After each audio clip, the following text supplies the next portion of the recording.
Halo rekan-rekan mahasiswa, selamat berjumpa lagi dengan saya Anggono Raras. Assalamualaikum warahmatullahi wabarakatuh.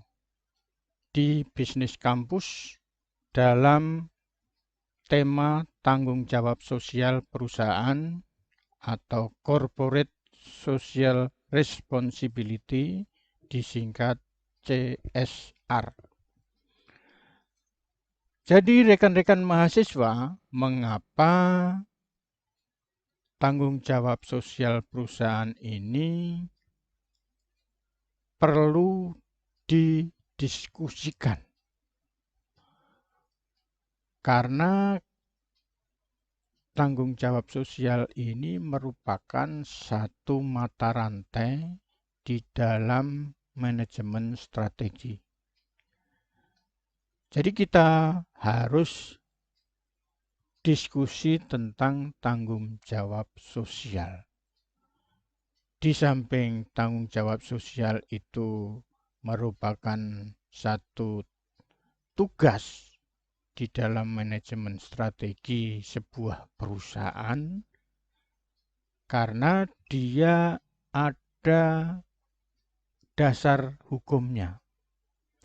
Dasar hukum daripada kegiatan CSR ini adalah yang pertama adalah Undang-Undang Dasar 1945.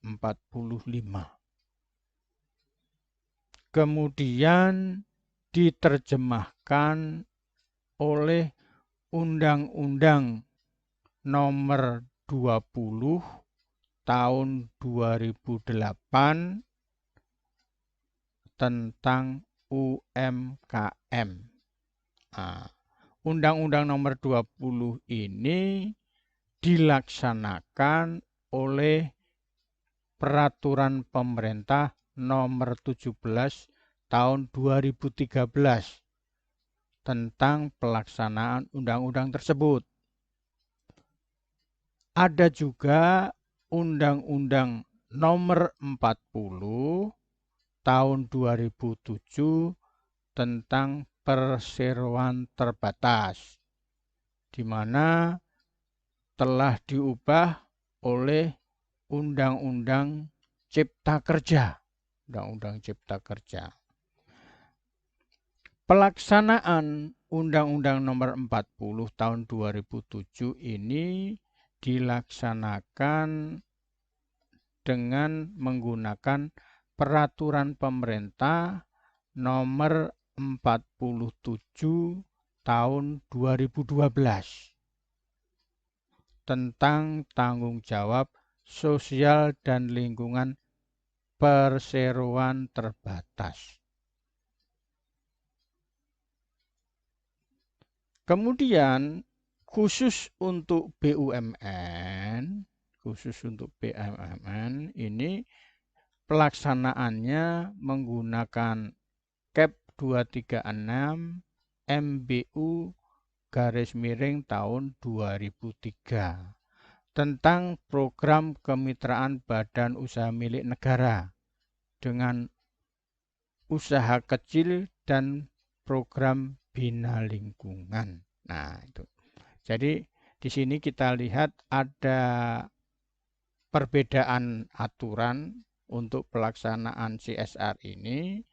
Bagi perseroan terbatas swasta itu menggunakan PP nomor 47 dan PP nomor 17. Jadi pelaksanaannya sementara yang BUMN menggunakan KEP 236 MBU tahun 2003. Jadi rekan-rekan mahasiswa, kita sudah tahu bahwa CSR itu ada dasar hukumnya. Baik, mari kita diskusikan lebih lanjut tentang besaran anggaran CSR. Suatu kegiatan di dalam satu organisasi atau perusahaan itu kan biasanya diikuti dengan anggaran. Jadi berapa besaran anggaran CSR suatu perusahaan. Jadi biasanya untuk menentukan besaran anggaran CSR itu ditentukan oleh rapat umum pemegang saham. Biasanya besarannya antara 2% sampai 3% dari keuntungan. Kalau perusahaannya rugi ya kan nggak mungkin mengadakan CSR kecuali kalau pihak mitra binaannya mau diminta karena kan nilainya minus ya. Nah, gitu. Silakan. Kemudian kita melihat program kemitraan pemerintah.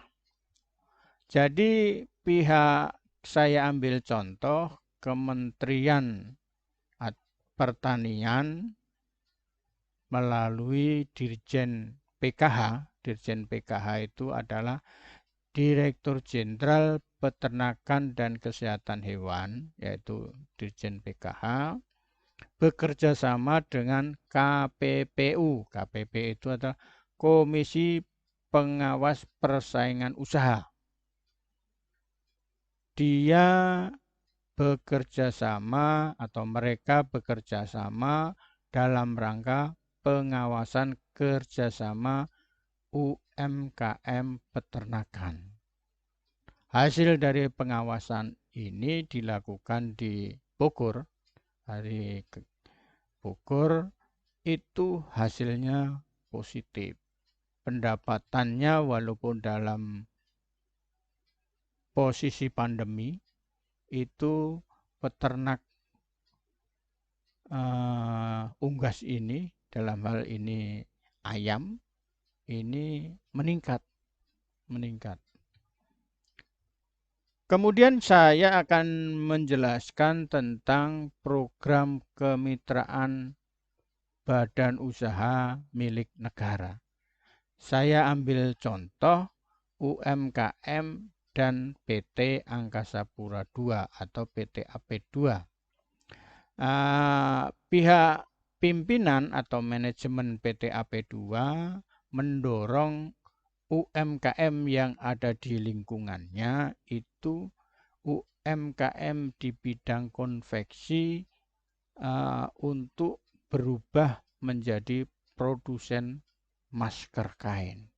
Nah, dari sini kita bisa melihat peran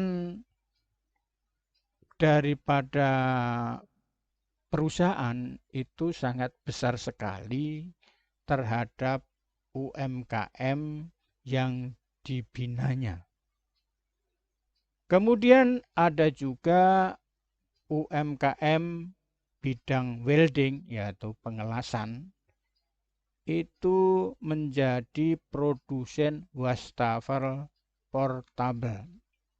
Artinya apa? Jadi mereka berubah posisi produksi untuk diperlukan pada waktu yang tepat. Mengapa harus produsen masker kain? Yaitu karena sekarang ini musim pandemi. Kita setiap kegiatan harus mengikuti protokol kesehatan.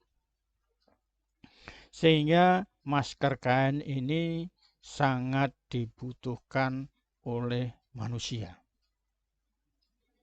Kemudian UMKM bidang welding. Jadi dia berubah menjadi produsen wastafel portable. Di mana kita tahu bahwa bandar udara itu orang-orang yang mau bekerja atau para penumpang atau apa itu harus cuci tangan. Baik dengan sabun ataupun dengan desinfektan. Jadi mereka menyiapkan, membuat wastafel portable tadi untuk dipakai pihak perusahaan. Kelihatannya proses perubahan perusahaan tadi, produk perusahaan ini untuk BUMN yang bergerak di bidang transportasi kelihatannya sama. Karena kita lihat di kereta api pun juga seperti ini. Kemudian kita lanjutkan rekan-rekan mahasiswa, yaitu program kemitraan swasta. Nah, saya mengarahkan kepada petani tembakau di Jawa Tengah. Petani tembakau di Jawa Tengah, di sini yaitu pada masa pandemi ini justru mengalami kerugian. Pada saat pandemi ini, harganya anjlok sampai 50%. Pada saat sekarang ini tembakau kering per kilogram itu dihargai Rp15.000 sampai Rp50.000. Jadi menurut informasi dari petani, harga itu sangat rendah, yaitu jauh sampai 50%. Sehingga keresahan ini yang dialami oleh petani tadi menyebabkan beberapa petani yang kreatif, petani tembakau ini berubah menjadi petani sayuran dan umbi-umbian. Kalau petani tembakau panennya 6 bulan sekali. Tetapi kalau petani sayuran dan umbi-umbian itu 3 bulan sekali sudah bisa panen. Dari informasi yang diperoleh, hasil panen ubi bisa menghasilkan Rp4.000.000. Nah, dari sini kita kelihatannya perlu mencolek terhadap Kementan, yaitu Dirjen PKH dan KPPU. Mengapa petani tembakau mengalami kerugian sampai harganya anjlok 50%? Karena di situ disinyalir ada permainan calo. Sementara pihak petani tidak bisa apa-apa. Karena mereka satu-satunya penghasilan yang terbaik adalah menanam tembakau. Di situ karena di daerah Wonosobo itu tanah yang terbaik itu untuk ditanami tembakau. Nah, ini perlu turun tangan pihak pemerintah untuk melihat satu kondisi seperti ini. Karena ada beberapa ya memang bisa bertahan, tapi ada di daerah Jawa Tengah ini perlu dilakukan satu pengawasan. Sehingga kegiatan para calo ini tidak merugikan petani-petani tadi. Baik, rekan-rekan mahasiswa, saya kira untuk diskusi tentang CSR ini saya cukupkan. Mudah-mudahan bermanfaat. Bila merasa bermanfaat, silahkan melakukan like, subscribe, komen, dan saksikan video berikutnya bersama Bisnis Kampus. Terima kasih.